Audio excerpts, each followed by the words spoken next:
Russian forces remain positioned in Belarus to attack Ukraine from the north, including warplanes and offensive missile systems. Russia's moved troops closer to Ukraine's border with Russia. Russia's naval vessels are maneuvering in the Black Sea to Ukraine's south, including amphibious assault ships, missile cruisers, and submarines.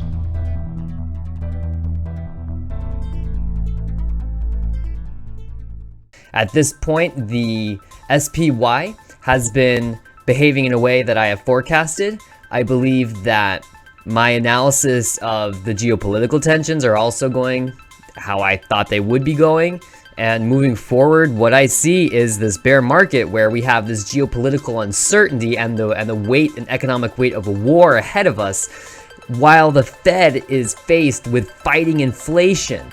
What happens when the Fed starts to unwind its balance sheet? What happens when interest rates start to climb? And why are bond rates increasing? To me, it seems that investors are needing cash. What I see is liquidity leaving the markets, but also a need for cash arising. And I think that might be because of high dollar demand, especially in a conflict with Russia, an energy exporter. I think we can expect to see the prices of energy rise, despite Biden's reassurances that the sanctions won't necessarily affect the global economy. I think that inevitably that will be the case. And as energy prices rise, specifically oil, the demand for dollars to purchase that oil will also increase. More dollars to buy oil, people need more oil. So what do? They sell bonds. That gives them the dollars they need to buy oil.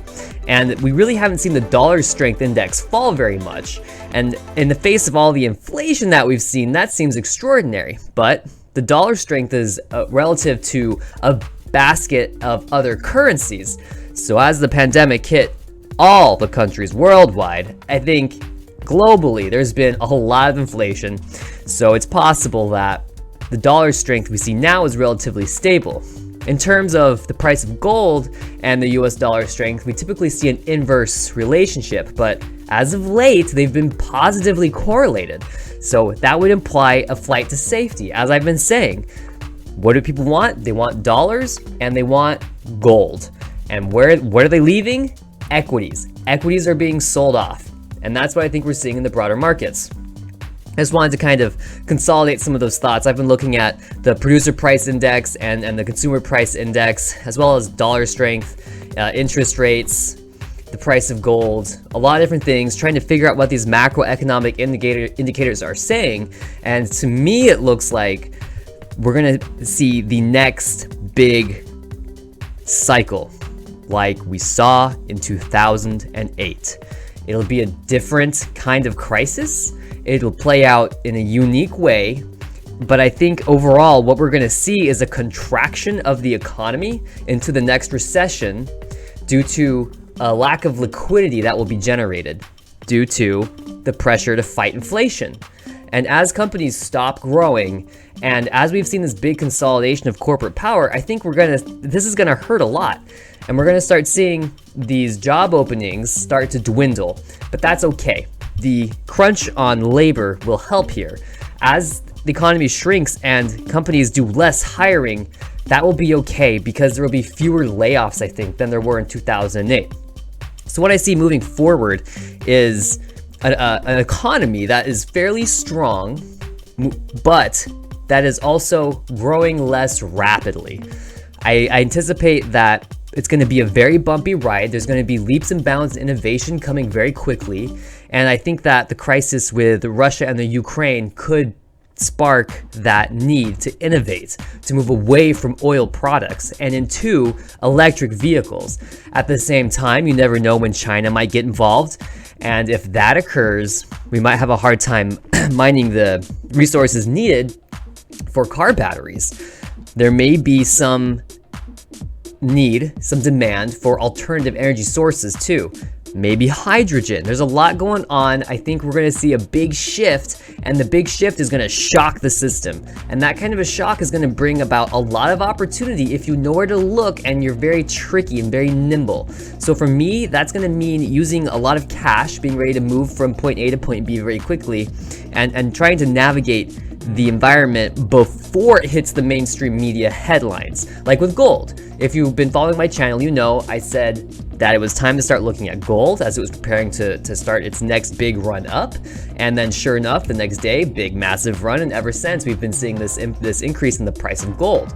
So I think on a very large level that the trends are pretty clear. If I can see it from where I'm sitting, there is undoubtedly people with a lot more money and a lot more information who are already working on these things. So moving forward, what I'm going to be looking for are clues that this is happening.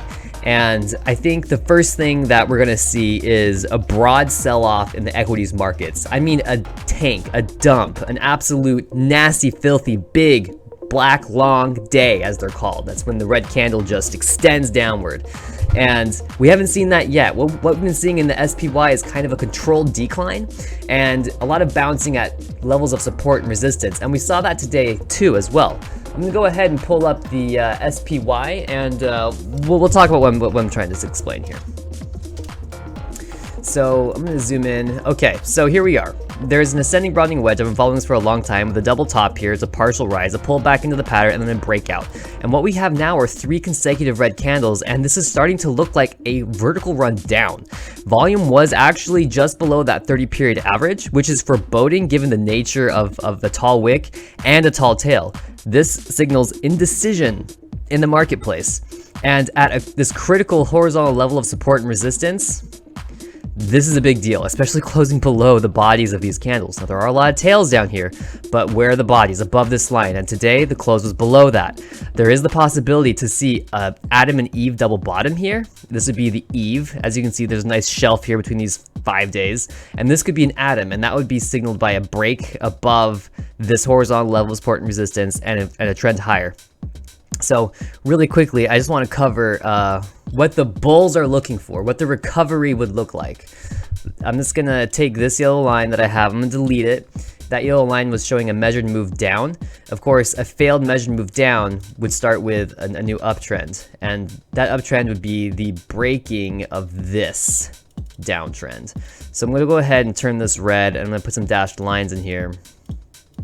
And there you go, this is the downtrend. So if the price tomorrow or this week can make a decisive break above this level, then I'm thinking, hey, there's a potential bullish reversal in the works, and we're waiting to see that when the price can break above this double topping pattern here.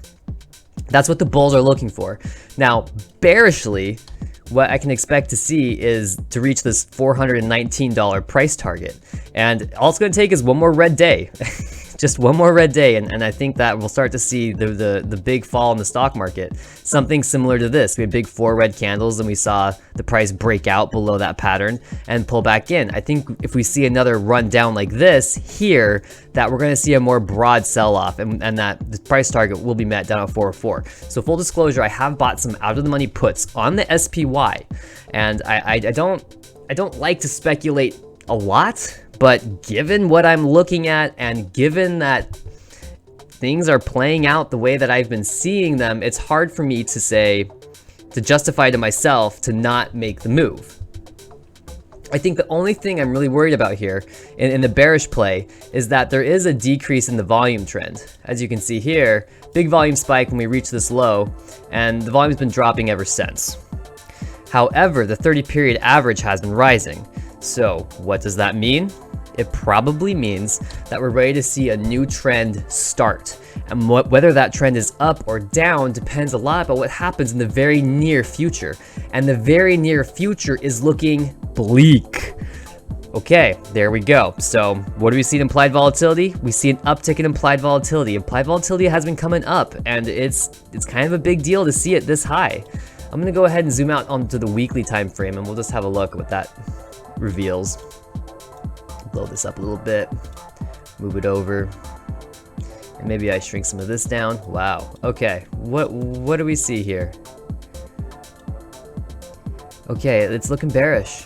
right? Very bearish. Implied volatility is pretty flat on the weekly time frame, and it has been a little higher in times past as the price found that medial line after setting an all-time high, and then it ultimately set another all-time high while implied volatility dropped. But now we see implied volatility is generally on the rise, so this is the time. This is the week. I'd be surprised, honestly, if it was next week, but I think it's going to be this week. Big volume, big signal trend, or trend signal, and yeah, I'm not overly optimistic with the SPY. So let's go back to gold here. Have a look. Now this is GLD on the weekly time frame. You know, the week is still starting higher than last week, which is good. Volume is pretty high for the first day of the week. It's a short trading week too. Implied volatility coming down a little bit. I think there's a level of horizontal support and resistance here. And again, we see a big dump in the SPY this week, but we're going to see a big push in gold. And if gold can get above this level, gold could really fly. And if the SPY drops below 400, the SPY could really fall. It's looking like it's kind of like a powder keg. You know, it's going to be a big deal. I think there's big things coming, and it's going to be important to be paying a lot of attention every single day. Let's look at gold futures today, what they do, and I'm on the weekly time frame, but let's turn on daily. Staying high, setting a new high. This is also kind of wish-washy. It is possible that, you know, gold could reverse here. It's hard to say what's about to happen, but volume was very high. Something big is about to occur, and given the geopolitical uncertainty, I think it's going to send metals high and equities low. So let's go ahead and cover AMC too really quick. I gotta wrap this up. I don't want to make this super long video. You know, I thought AMC would make this bullish breakout, but it's not occurring. So I took all that off the table, and now what we see is a vertical rundown, and this is looking very foreboding for AMC. I would expect to see the price just to start dropping more with the markets if there is a big meltdown. AMC, you can see it's below this support and resistance. There's like gap zone from a while ago here. So moving forward, I'm watching the price to fall below this $14 target to see a further decline. Volume was pretty low on the day. Implied volatility is dropping. This does look like a big measured move down, doesn't it? This huge move from like 45 all the way down might just be that first leg, and this could be the first corrective wave of that big downward move. We did see a similar consolidation pattern here that led to this massive decline, so I think seeing a lot of these more speculative assets really suffer. Very possible. That's what I have for this video. It's kind of bearish, it's kind of bleak, but hey, that's the name of the game. So I'm buying puts myself, and I'm preparing for the worst. Happy trading.